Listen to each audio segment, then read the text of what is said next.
एक nation wide caste census की भी बात ऑपोजिशन ने बहुत की थी चुनाव के समय में, सरकार का क्या मत है इस पर? इसमें पहले से हम बोल रहे हैं और बजट के समय में हम उसके साथ चल रहे हैं, हम उसके खिलाफ है। इस विषय से मैं ताल्लुक नहीं रख रही हूं अभी, सिर्फ इसीलिए मैं बोल रही हूं बजट के द्वारा, इंटरिम बजट के द्वारा हमने स्पष्ट ये बात बोले 4 ऐसे कास्ट है जिसके ऊपर ध्यान देना चाहिए: किसान,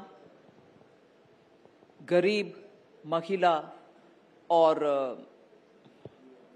युवा।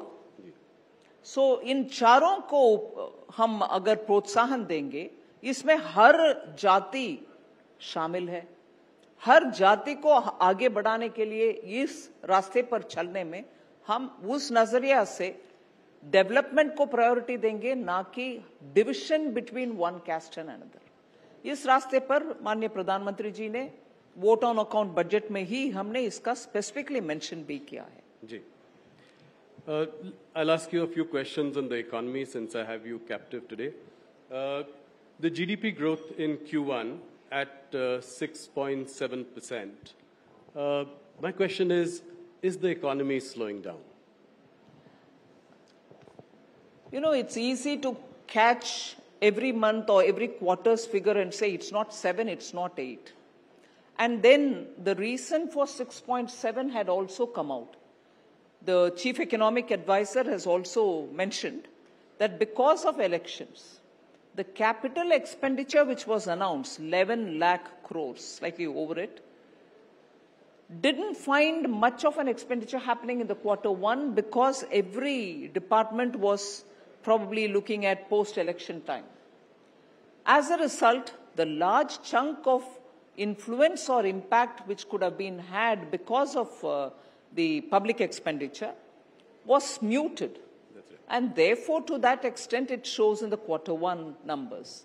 But subsequently, Q2 and we are in the third quarter, the expenditure will pick up and that will, I suppose, trigger the little slowing down that you suspect to move faster. You know, India remains one of the fastest growing economies of the world. Given right now that, you know, there is some soft GDP growth and the inflation is also moderate, do you think there is a case for monetary easing? I'm asking for your view. Yes, my view being said here will become, Finance Minister expects RBI to bring it down. I don't want to add to that. RBI is doing its full analysis and taking a call. And therefore, I expect them to look at the economy as a whole, both for growth and for inflation. You know, it's election season. We have 4 state elections coming up. I wanted to ask you a question around freebies. How concerned, how worried are you about political parties promising freebies? You know, the Prime Minister was the one who really took this up, spoke against the Revdi culture in a big way. But now I see that some of your governments are doing exactly the same thing. You know, in Madhya Pradesh, we had Ladli Bahna. Now we have Subhadra that is being announced tomorrow in Odisha. Then again in Maharashtra. How dangerous is this trend, and what is your message of fiscal prudence to the states? Look, let me be clear. I've been saying this much before the debate on the Lok Sabha issues. Manifesto-related issues came up. Every state and the center will have to look at the work which is capable of being undertaken by every government, meaning center, any party aspiring to get to the center or aspiring for state government's positions will have to understand what that budget is capable of taking up. Will that state be in a position to undertake its developmental activities plus all the freebies and get it funded through the budget in the assembly, get it clear in the assembly or in the parliament, and then announce schemes. Now, what I find is when offerings are made, freebies are given for temptation, and then when states struggle to implement them because they don't have the resource, they don't even have ways in which they can increase their revenue, then comes the problem. Classic example is of Karnataka and Himachal Pradesh. where even without doing their homework, they gave a lot of promises. Look at what has happened between the two states. In Himachal Pradesh, what is the halat? And this is not because I'm sitting as a BJP member or currently in the central government. The state government themselves have been saying that they are just not able to cope with it. They can't pay salaries. They can't. And they were going to pay OPS, pension, old pension scheme. They are not able to pay current salaries. They offered to go through the OPS back again. And Karnataka, unbelievable number of promises. And today the state government, the chief minister's advisor and one of the chief minister's assistant and the deputy chief minister, all of them said, no, we can't undertake developmental activities. Now, what is that?